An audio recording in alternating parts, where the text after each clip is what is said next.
I head down to Walmart just for somewhere to go because there's nowhere to go in this town since they built Walmart. Now if you want to go somewhere, you go to Walmart. So I park up in the old town first. Walk past the windows of the charity stores and I look in them and they smell dead, like the town.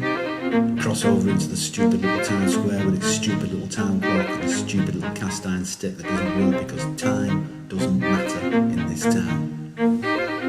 I walk past the smokers standing in the cold outside the bridge that no one goes in anymore because you can't smoke, and the clouds are grey and yellow like the whole place has got cataracts, and I get some cash from a hole in the wall and I walk up by the closed up marketplace where they sell the same shit as the charity stores, but it's no charity unless you count giving money to traders charity, which it is in this town. And I strike out past the bus depot and I take the underpass to Walmart for a minute. As the cars leave town above me, I feel afraid, I feel alive, and I stop and I experience a fear that has its fist in my stomach, and I can't wait, and I can't wait, and I can't wait, and I can't take anymore. And then I walk over to the store and it's full of fat, old, pregnant, young women, the colour of rust, and I walk up and down the aisles and fill my basket full of whatever comes to hand, and I throw them in.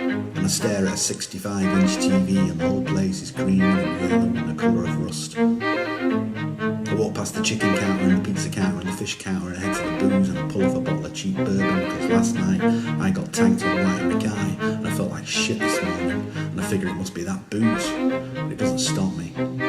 So I head for the milk and the bread and then to the checkout, but I don't want to go just yet. I don't want to leave this place. I walk up and down the aisle once more and hang out with the homeware and the picture frames. I buy a picture frame for a card that I got, but it's from no one.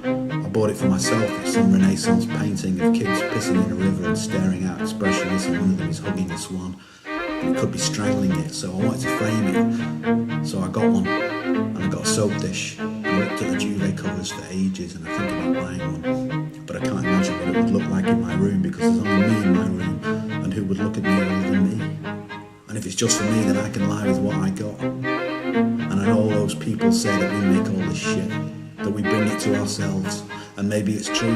Maybe I need all these strangers and these fat people and all these rusty teenage mothers with their stupid shoes and their baggy trousers, and maybe I need this dead town with its drunks and its heart disease and its flat grey sky and its litter and its dogs and its arguments in the night and its cars going up in flames and its young men fighting in the street and its boarded up pubs and its bargain booze, and who cares? This is dog shit horror.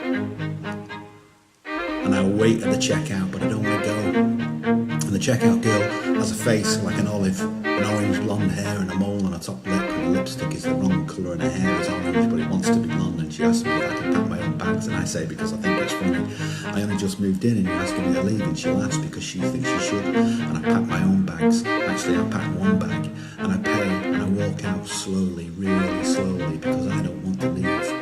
I head back to the car. And I curse myself for being so stupid as to park the car so far away that I have to walk down through the underpass. And this time I go quickly because I don't want some kid to steal my bourbon, and back across the car park, and back across the square where the clock still says 3:20. It said 3:20 for 2 years now. And I walk past the charity shops with their best frocks in the window, and I look at them, and I notice quite a few men are looking at them. We all miss something, we all miss something soft and warm and close. And I get back to my car, and I get back to my house, and I open the door, and the cold hits me. So I pour a drink and turn the heat up as high as I can, and I listen to the kids crying in the house next door, and I listen to the cars driving too fast, and the sirens and the noise and the police helicopter overhead, and the drunk couples arguing, and I sit down and I feel sick because those people keep coming into my head, and I wonder, what is it I've done to make all this happen?